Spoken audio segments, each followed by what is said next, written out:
എല്ലാവർക്കും നമസ്കാരം. കുംഭമേള യാത്ര കഴിഞ്ഞ് വന്ന് അധികമൊന്നും ആയിട്ടില്ല. മറ്റൊരു യാത്രയെക്കുറിച്ച് പെട്ടെന്നൊന്നും ചിന്തിച്ചിട്ട് പോലും ഇല്ലായിരുന്നു. പക്ഷേ പെട്ടെന്നൊരു യാത്ര തരമായി വന്നു. ഹോളിഡേയ്സാണ്. ഇന്ന് സെക്കൻഡ് സാറ്റർഡേ, നാളെ സൺഡേ. അങ്ങനെ 2 ഹോളിഡേയ്സ് കിട്ടിയത് കൊണ്ട് എൻ്റെ കൂടെ മോളും ഉണ്ട്. ഞങ്ങൾ യാത്ര ചെറിയൊരു യാത്രയാണ്. 2 ദിവസത്തെ ഒരു പരിപാടി പ്ലാൻ ചെയ്ത് പോവാണ്. കാഞ്ഞങ്ങാടേക്കാണ്, ആനന്ദാശ്രമത്തിലേക്ക്. അപ്പോൾ കൊയിലാണ്ടിയിൽ നിന്ന് ട്രെയിനിന് പോകാനാണ് പ്ലാന്. അവിടം വരെ വണ്ടിക്ക് വന്നു. കൊയിലാണ്ടി സ്റ്റേഷനിലെത്തി. കൊയിലാണ്ടി സ്റ്റേഷനിൽ എത്തിയിരിക്കുന്നത് ട്രെയിനിന് വേണ്ടിയിട്ട് വന്നിരിക്കുകയാണ്. ടിക്കറ്റ് എടുത്തു. ട്രെയിൻ അരമണിക്കൂർ ലേറ്റാണ്. മാംഗ്ലൂർ മെയിലാണ്. മോള് നല്ല ഹാപ്പിയിലാണ്. കുറേ ആയിട്ട് യാത്രയൊന്നും ഇല്ല. കിച്ചൻ്റെ കൂടെയുള്ളൊരു യാത്ര.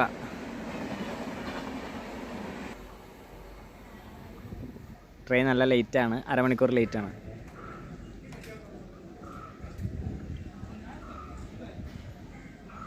ഞങ്ങൾ റെയിൽവേ സ്റ്റേഷനിലിരുന്ന് അപ്പോഴേക്ക് ട്രെയിൻ വന്നു. ഞങ്ങൾ ട്രെയിനിൽ കയറി കേട്ടോ.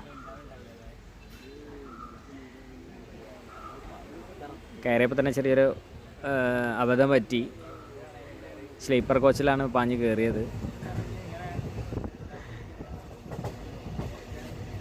ജനറൽ കമ്പാർട്ട്മെൻറ്റ് തൊട്ടുകൊണ്ടുള്ള സ്ലീപ്പറിലാണ് പാഞ്ഞ് കയറിയത്. അതിൽ കയറിയിട്ട് അപ്പുറത്തേക്ക് കിടക്കാമെന്ന് വിചാരിച്ചു. പക്ഷേ പറ്റിയില്ല. വലിയ തിരക്കൊന്നുമില്ലായിരുന്നു. ഞങ്ങൾക്ക് സീറ്റ് കിട്ടി അവിടെ ഇരുന്നു.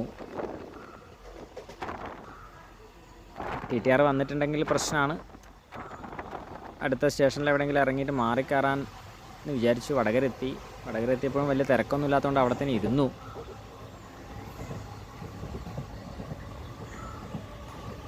മോളും കൂടി ഉള്ളത് കൊണ്ട്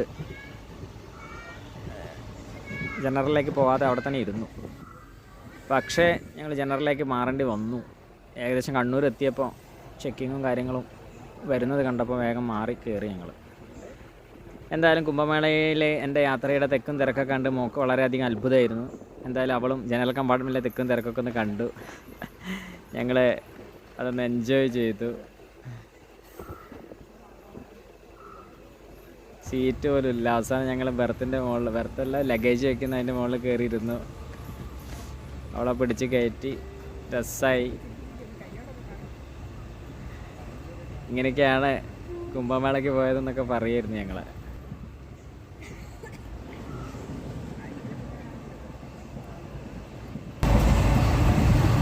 തിരക്കായിരുന്നു. കാഞ്ഞങ്ങാട് എത്തി കേട്ടോ. കാഞ്ഞങ്ങാട് റെയിൽവേ സ്റ്റേഷനിൽ ഞങ്ങൾ ട്രെയിൻ ഇറങ്ങി. കാഞ്ഞങ്ങാട് റെയിൽവേ സ്റ്റേഷനാണ്. കൊയിലാണ്ടിയിൽ നിന്ന് ഏകദേശം ഒരു 2-2.5 മണിക്കൂർ എടുക്കും.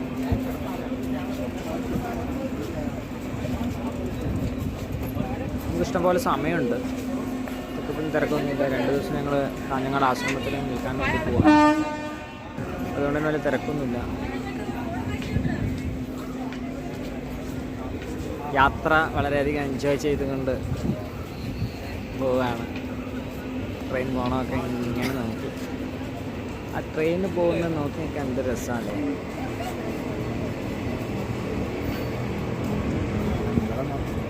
ട്രെയിൻ എന്നും ഒരു അത്ഭുതം തന്നെ. ഇത്രയും ആളുകളെയും വലിച്ചുകൊണ്ട് പോകും. എത്ര നീളമെന്നറിയാം ട്രെയിൻ.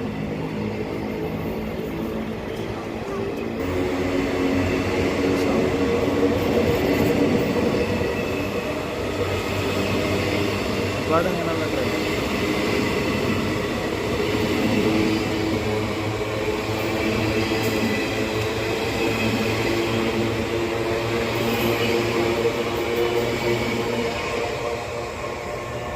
ആ ട്രെയിൻ കടന്നുപോയി.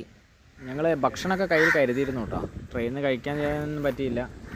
എന്തായാലും റെയിൽവേ സ്റ്റേഷനിൽ ഇരുന്ന് ഞങ്ങൾ ആ ബ്രേക്ക്ഫാസ്റ്റ് കഴിക്കുകയാണ്. ഞങ്ങൾ ബ്രേക്ക്ഫാസ്റ്റ് കഴിച്ചുകൊണ്ടിരിക്കുമ്പോൾ ഒരു വല്ലാത്തൊരു ഹെർട്ട് ടച്ചിങ് ആയിട്ടുള്ളൊരു സംഭവം ഉണ്ടായി. നല്ലൊരു ചെറുപ്പക്കാരൻ, ഹിന്ദിക്കാരനാണെന്ന് തോന്നുന്നുണ്ട്. ഞങ്ങളടുത്ത് വന്നിട്ട് 2 ചപ്പാത്തി തരുമെന്ന് ചോദിച്ചു. ഞാൻ ഒരു ചപ്പാത്തി കൊടുത്തു. അപ്പോൾ അയാൾക്ക് ഒരു ചപ്പാത്തി കൊണ്ടൊന്നും ആവില്ലാന്ന് തോന്നി. 2ാമത്തെ ചപ്പാത്തി അയാൾക്ക് തന്നെ കൊടുത്തു. അയാൾ വളരെ സന്തോഷത്തോടു കൂടി വാങ്ങിച്ചു പോയി. പലരും കാശ് വന്ന് ചോദിക്കാറാണ് പതിവ്. പക്ഷേ ആദ്യമായിട്ടാണ് ഒരാൾ ഭക്ഷണം കഴിക്കുമ്പോൾ വന്നിട്ട് അതിൽ ഷെയർ ചോദിക്കുന്നത്. ഭക്ഷണം കഴിച്ച് ഞങ്ങൾ അവിടുന്ന് ബസ് സ്റ്റാൻഡിലേക്ക് നടക്കുകയാണ്. കാഞ്ഞങ്ങാട് ആ ടൗണിലൂടെ ബസ് പിടിച്ച് പോകാമെന്ന് വിചാരിച്ചു. ഇവിടുന്ന് ഏകദേശം ഓട്ടോന് ഒരു 100-150 രൂപയ്ക്കുള്ളിൽ ഓട്ടോ പിടിച്ചാൽ പോകാൻ പറ്റും. അതിൻ്റെ ആവശ്യമുണ്ടെന്ന് തോന്നിയില്ല. ഞങ്ങൾ ഇവിടുന്ന് ബസ്സിന് പോയി കഴിഞ്ഞാൽ ഒരു 10-15 രൂപയ്ക്ക് ആശ്രമത്തിന് മുന്നിൽ തന്നെ ഇറങ്ങാൻ പറ്റും. ഞങ്ങൾ അവിടുന്ന് റെയിൽവേ സ്റ്റേഷൻ നേരെ ബസ് സ്റ്റാൻഡിലേക്ക് നടക്കുകയാണ്. അവിടെ ബസ് നിർത്തുന്ന സ്ഥലമുണ്ട്, ബസ് സ്റ്റേഷൻ. പാണത്തൂരേക്കുള്ള ബസ് കയറിയാൽ നേരെ ആശ്രമത്തിന് മുന്നിൽ തന്നെ ഇറങ്ങാൻ സാധിക്കും. ആ ബസ് സ്റ്റേഷനിൽ അവിടെ എത്തിയപ്പോഴേക്ക് തന്നെ അവിടെ ബസ്സുകൾ ഇങ്ങനെ വന്ന് നിൽക്കുന്നുണ്ട്. അതിലിതാ പാണത്തൂർ ബസ് എന്ന് ഞങ്ങൾക്ക് കണ്ടു. പാണത്തൂർ ബസ്സിലേക്ക് ഞാൻ കയറുക. പാണത്തൂർ ബസ്സിൽ കയറി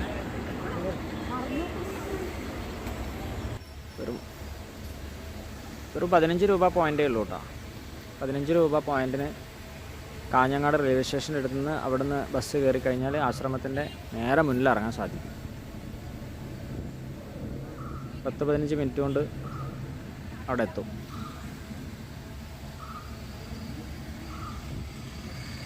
പറഞ്ഞതുപോലെ തന്നെ അവിടെ ആശ്രമത്തിന് മുന്നിൽ തന്നെ ആനന്ദാശ്രമം എന്ന് പറഞ്ഞ സ്റ്റോപ്പ്, അവിടെ ഞങ്ങൾ ബസ് ഇറങ്ങി. ആനന്ദാശ്രമത്തിന് മുന്നിൽ ബസ് ഇറങ്ങിയപ്പോഴേക്ക് തന്നെ വേറൊരു വൈബാണ്. എൻ്റെ യാത്രയുടെ ഒരു തുടക്കം, ആ തുടക്കകാലത്ത് ഞാനിവിടെ ആനന്ദാശ്രമത്തിൽ വന്നിരുന്നു.